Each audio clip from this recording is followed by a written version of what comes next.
wakey wakey, unbrained, biological reawakening and interstellar navigation. Good news and bad news. First, the good. You must be incredibly well rested after your little 30 cycle nap. Feeling refreshed? Now the bad. So, the planet they exiled you was going through a mild frost when they launched you. Okay, correction. Worse news. Turns out that mild frost is actually, well, an ice age. Even worse news? I can't adjust the landing coordinates. So, the spot where you're being ejected to is a complete ice wasteland. Sorry about that, but hey, the Union wasn't entirely heartless. They generously gifted you 2 helper tones. My advice? Get some heat source, like now. Good luck. I think it's only fair if we start from the beginning. It is the birthright of every mechanator within the Juxian Union to craft, repair, and command mechanoids of every form. The refinement of flesh and gear kept separate. The ancient proverbs sung in harmony as if they carry true wisdom. 4 castes define our world. The elite, rulers of all, live untouched by want, bending society to their whim.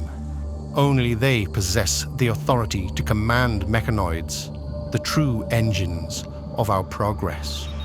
Beneath them, the middle caste, our dutiful enforcers. Fools sent to the slaughter, their flesh chewed up by endless wars. But at least they sleep in comfort, unlike the rabble below, the living pulses. Poor wretches, tolerated only because their minds serve as templates for subcore imprints. In truth, they are less than cattle. Their only purpose is to fuel this machine. Finally, the symphoids. Mechanoids, if you will. Mindless laborers, created to bear the weight of society's needs. They outnumber us 1,000 to 1, toiling endlessly so the elite may bask in her luxury. Mechanoids cannot harm by design. Codex Law 5. I urged my peers to face the reality we are so willful to blind ourselves to. Our codex, outdated, irrelevant, shackles us to the past, while the lesser castes spill their blood daily, defending us from the Empyrean raids armed with technologies that we, bound by our dogma, are forbidden to use. Combat mechs, I dare to speak the truth, and they recoiled, condemning me for their audacity. They call me a dissenter, accuse me of poisoning the minds of the weaker classes. But how could they understand? They were born in the correct way, to the correct people, bred for the correct roles. I, however, was none of these things. I was born under the 3rd moon, the son of protectors, designed to serve like them. Yet my birth dictated nothing. Norms do not define my vision. My desire was, and still is, the advancement of society in its entirety, from the highest caste to the lowest pulse. I claimed knowledge that was denied to men of my station. By the age of 8, I had already uncovered and restored my first mechanoid, severing its tether to the system and binding it to my will. A humble beginning, you may think, but believe me, even then I knew what I would become. With my father's security clearance, I bypassed the new restrictions and set my mechanoid to work. It gathered materials, scavenged broken mechanoids, expanding my collection, my reach. The more I controlled, the more I acquired. The more I acquired, the greater my power grew. My empire, built from forbidden knowledge, bloated like a beast hungry for more. 4 dials passed before they finally discovered me. The ancient fools stormed their chambers, arguing over the appropriate punishment, each more severe than the last. How ironic. Some even suggested actions that directly violated their precious codex, the very doctrine that claim is sacred. Hypocrites, every one of them. But then there was alone B.R.A.I.N. Her curiosity saved me from their petty wrath. She saw the value in my work, elevating me to the Juxian's finest academy, granting me a station reserved only for the highest of the elite. For her audacity, B.R.A.I.N was branded a renegade, a stain on the oligarchy. And when her 10-dial term ended, the fickle masses voted her out, replacing her with Xavian, an imbecile with a thirst for blood and conquest. Under Xavian's leadership, the raids grew more savage, escalating our enemies' thirst for revenge. Terror strikes became commonplace. The capital itself was under attack more than once. It was during this chaos that my hand was forced. The reveal of my combat drone was not part of my plan. No, I had far grander designs, but in the face of Xavian's incompetence, I was left with no choice. I veiled my true intention, presenting the drone as a tool to ensure a victory, claiming it would support our forces, not replace them outright. Xavian saw through me. He moved swiftly, destroying my drone, and exiled me before I could even solidify an argument. It was done quietly, in the dead of night, with none of the pomp and ceremony they so adore in dealing with the heretics like me. They carted me off, silencing the only one who could have truly saved them. Machine, man, the Juxian Union sees no difference. I had nothing but good intentions for my people. But the schemes of Xavian and his sycophants were too great.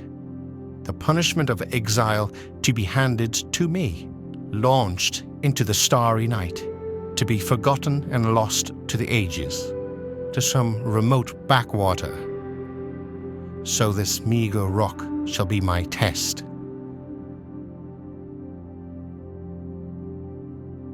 Was this their way of mocking me? They stranded me here with the first 2 mechanoids I had ever claimed. Fools. They thought this was a punishment, but little did they know that everything I needed to survive was already encoded into my constructoid. Time was against me. This frozen wasteland was relentless, and if I hesitated, the elements would claim me. I needed to act swiftly to build anything sustainable. Overclocking my mechanoids would generate enough heat to keep me alive, for a while at least. A dangerous gamble that could end in ruin if I miscalculated. At dawn, we tore apart what little there was, scavenging for every possible component. Using stored blueprints, we constructed all that we could to stave off the cold. To harness power. It wasn't much, but it was enough for now. To truly expand, I knew my mechanoids would have to venture out, gathering whatever remnants of this icy graveyard had to offer. This world had once been rich with life. That much was clear, but now it lay dead, swallowed by snow and storm. Its history buried beneath endless ice. I would bring it back to life, not for its sake, but for mine. My rations were limited, too limited to sustain me to be comfortable. I needed to cultivate crops, but this frozen wasteland was unforgiving. To succeed, I required specialized mechanoids, capable of creating an enclosed, heated environment with sufficient light and the proper apparatus to make life grow, even in this below-zero hellscape. This was my true race against time. Should I fail, I would just be another forgotten victim of this cursed planet. That night, as I lay my head down, it became clear. This was my turning point. I would no longer be shackled to the outdated dogma of the Juxian Union. This planet would not be my icy tomb. I created a sustainable food source, something no exile before me could have achieved. My mechanoids continued their expeditions, scavenging the resources I needed. My power supply grew with every passing day, expanding my control. But I was not content. I would not be some king over a kingdom of rubble and snow. No, I required more. I endured the humiliating ordeal of undergoing a mind scan. Mild discomfort, nothing more than a lingering brain fog. But I pushed through it. 3 times. The humiliation. With these advanced neural chips, a sub-carve class, I could now carry a more sophisticated breed of mechanoids. A Recon unit. You may be unfamiliar with their function. After all, I created them. Allow me to enlighten you. My earlier rudimentary mechaknowledge could not relay what they encountered beyond my immediate reach. These recoms could. Living memory, if you will. And information? It is the key to not just surviving, but thriving. 2 quads have passed since I was stranded here. The work never stops, though. Nor could it. I had too much at stake. I refused to be proven wrong. My recon drones had mapped much of this world. Through them, I repowered primitive technologies. Old radios capable of transmitting and receiving signals. With the right manipulation of signal processing and sensor technology, we mapped out the last remaining habitable land. Scattered settlements in desperate remnants of once great societies, now reduced to scraping for survival. All of them occupied by mouth breathers, primitive, wasteful life. As I suspected, they are still locked in petty wars, killing one another for scraps like a head of corn, as if their world hasn't already ended. Such insignificances. These creatures are beneath me. But even the lowliest of life forms have their uses some way. A small fishing village disappearing, it would have no impact on this forsaken world. But for my world, it would make all the difference. I couldn't afford to leave them untouched. I needed nothing from them except time and patience, both of which they had no choice but to give me. The days of dread and fog brought on by mind scans were behind me now. With an abundance of materials and a wealth of subcores, my creations no longer scavenged like vultures at the carcass of a dead society. We carved in the mountainsides, drilling deep into the untouched ores, extracting the riches buried beneath the ice. My system was efficient, but efficiency alone was not enough. I needed more, and I had already broken one of the Codex's sacred laws. What was another violation, really? If I were truly to control this frozen wasteland, if my horde was to become unstable, I would need to take a mind, wrap it in steel, and make it completely subservient. It was a necessary evil. My control had grown beyond reason. My horde expanding far beyond what I could command alone. One codex law shattered, and then another. It didn't matter. There was no turning back now. The line between flesh and machine had blurred, and I no longer cared to see it clearly.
swept through the land, leaving nothing in our wake. All turned to dust. This last outpost, this final gasp of pitiful existence, they believed their walls would protect them. They fell as quickly as the rest.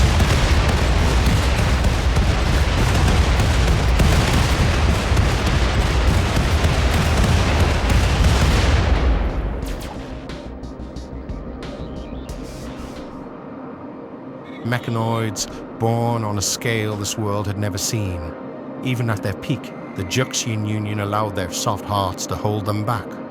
They could never rise to my height, too afraid to do what was necessary, too shackled by their ancient codes. 20 expanders, sent out to the stars. They will spread, they will reap, and they will return. But I will not be here to see the fruits of my labor. The flesh is weak. My mortal shell has served its purpose. It has carried me as far as it can. Now it must be shed.